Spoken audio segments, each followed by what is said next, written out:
Hey guys, how's it going? We are back at our friend's house to do a little bit more planting on this beautiful sunny but very breezy day. So here are the 5 plants we're going to be working with today. I've got a single of both this one and that one. So that's a double file Viburnum. We've got a black lace elderberry, and then we have multiples of these. So these are a Stonehenge dark Druid yew.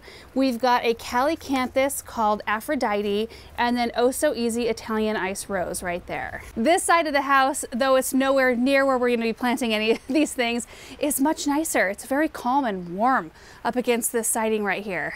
And the way we're going about this landscape plan, I kind of talked about it in the first video when we were here. We are working off of a plan that our friends had professionally drawn up of their whole space. It includes hardscape, all of the flower bed shapes, everything.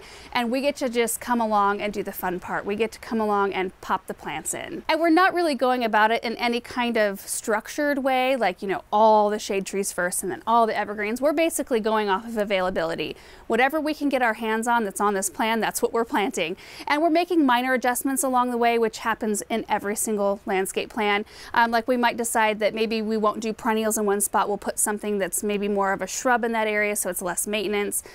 Just small little tweaks. Okay, so before we head out into the landscape with these, I wanted to run through some stats.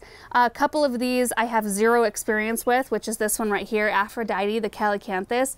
I had actually never heard of this plant until just a couple of years ago. 5 to 8 feet tall and wide. They bloom like middle of summer through early fall, and their blooms kind of resemble like a magnolia in a way, but they're summer blooming, really deep, kind of a reddish pink. Gorgeous. So another name for it is sweet shrub.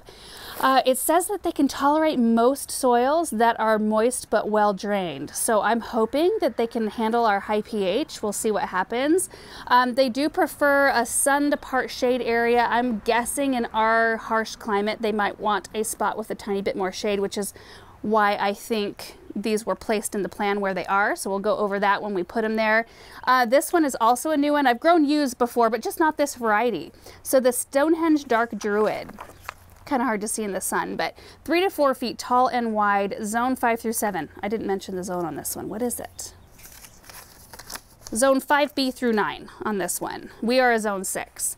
So zone 5 through 7 on this one. Pruning is seldom needed just because they stay so small, but they're nice and fluffy. And the wonderful thing about yews is that you can treat them like a boxwood in that they can take both sun or shade or anywhere in between. And then the oh so easy Italian ice roses. I planted several of these in our garden last year and they are awesome. Look at that.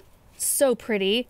It's like sherbet, kind of. Like pink to a kind of creamy yellow and then a yellow center. This one is a zone 4 through 9 and gets anywhere from like 1.5 to 2.5 feet tall and wide. So it's a perfect little rose to tuck in.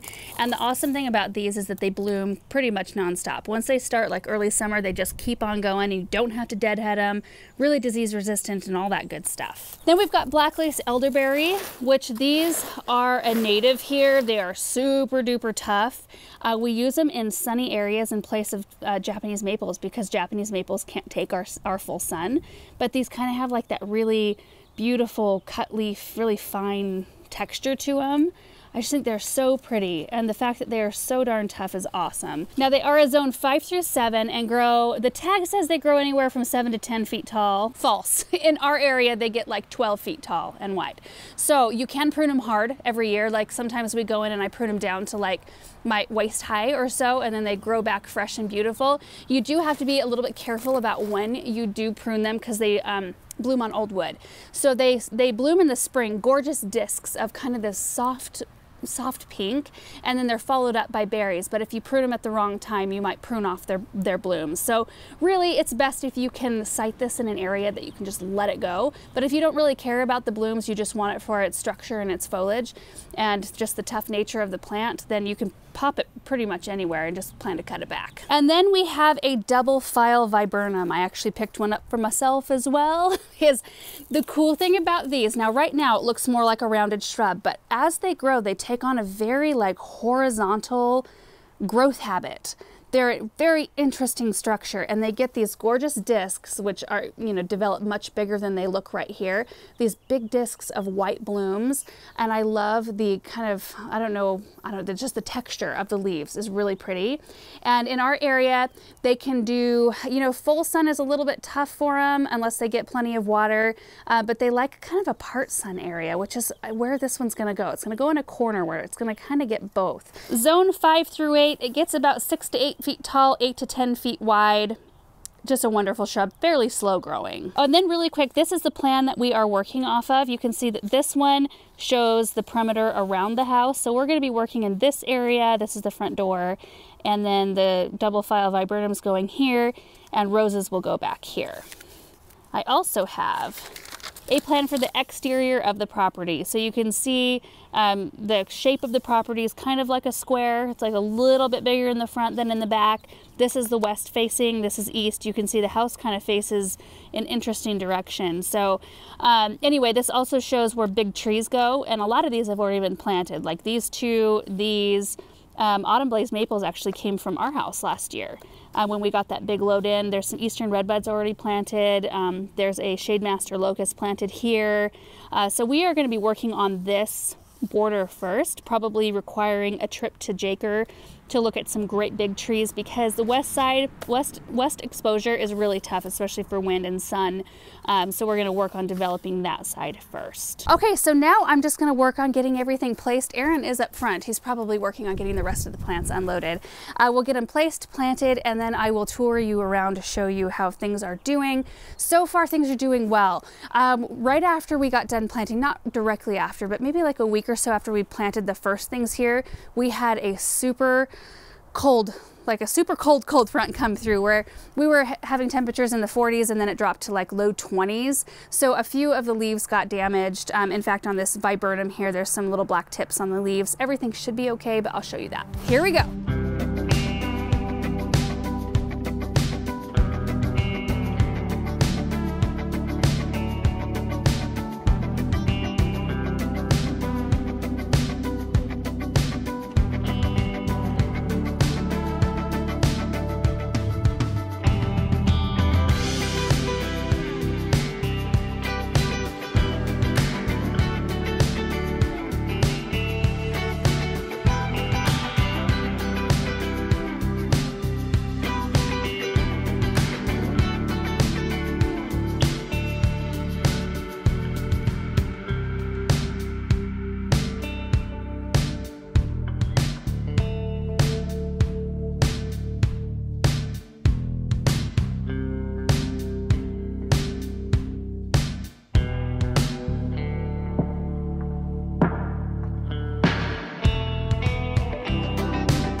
Guys, we got everything planted. The wind has died down a little bit, but we're gonna run through and I'll show you where everything ended up. Starting right up here in the front of the house, we planted quite a number of things, 7 things right in this area. So the Calicanthus, now the tag said 6 to 10 feet tall and wide. There were 4 on this plan. I'm just gonna go ahead and go with it because I don't really know how they do here. And maybe because they're gonna be getting more shade in this area, a little bit of morning sun, but shade for the rest of the day, maybe they'll stay on the smaller side and be just perfect. So there are 3 right here, kind of in like this little trio. And then 3 of the Stonehenge dark Druid yews. I think this is going to be really good in this spot because 2 to 4 feet tall and wide, meaning that, you know, at its highest, it'll be about here. So it's not going to get in the way of a window, but it'll provide a very informal, not a hedge, you know, especially if you're not taking hedge trimmers to it. They'll just be kind of nice, soft spheres right there and provide some winter structure there. And then the fourth Calicanthus is right here. I went ahead and bumped it out from this corner. I think, like, my inclination is to put it right here, but if we were to put it more in this area, I think it would be kind of more in the way of these boxes. So being a little bit more forward, it'll just kind of hug the side of the garage there, but allow easier access back to the box, which in the end I think will be a little bit more comfortable for that space. On the way to the next plant, you can see what we put in last time. Now this one is starting to leaf out right here, which is exciting. These hydrangeas got a little bit of damage from the cold front that came through. So you can see a little bit of crunchy on the ends, but they've been doing a good job keeping things watered and they should be just fine. This one, look at that, really exciting new growth. And then this corner was where we decided to put the double file viburnum because I think it'll fill in this spot beautifully, kind of add some weight to the corner of the house. Poor thing in the wind. Hopefully it's okay, but I think the light is going to be perfect. It'll get some afternoon sun there. Everything in this corner is doing great. You can tell that this is a Twombly's Red Sentinel Japanese maple. Definitely more protected in this corner, and it's looking really good. And then we've got a bunch of Sprinter Boxwoods around in here, so good winter interest that swing around toward the AC unit. And then I think I'm going to veer from the plan back here. So this flower bed is massive, about 20 feet from the corner to the edge of the flower bed. That's a huge flower bed, which means we can do a small ornamental tree right in here. That will be awesome. You can see the tiny little black lace elderberry over there. We're going to repeat another one over here. So we'll have one great big beautiful black lace elderberry and one right here and possibly one right here. So it's kind of a trio in the end. I don't want to block any windows though, so we'll be careful about that. But you can kind of see, you know, where that elderberry is. I mean, it's kind of a faith in planting thing. I mean, seeing how small, you know, things are when they go in, but they just get big really, really quickly, especially that one. So view from the other side here, you can see that the black lace is just going to fill in this space. Shouldn't really block any of that window right there. We should be great.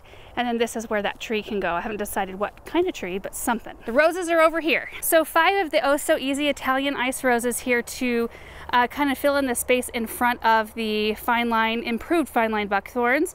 Right in this section, I want to put a shrub that gets a little bit bigger than those. Maybe like a 9-bark of some kind, like a ginger wine, maybe something that stays a little smaller, tiny wine, or maybe even a hydrangea, just to kind of provide some fluff and kind of soften these edges here. Now this right here is actually not a walkway. This kennel was very temporary. I'm not even sure that they really use it much, if at all. This is where a hot tub is going to be going here fairly soon. So you can see we left an opening just because there's a gate there, just in case they needed to use it, but 2 more fine lines are going to go in right here, so that there's a screen around the hot tub.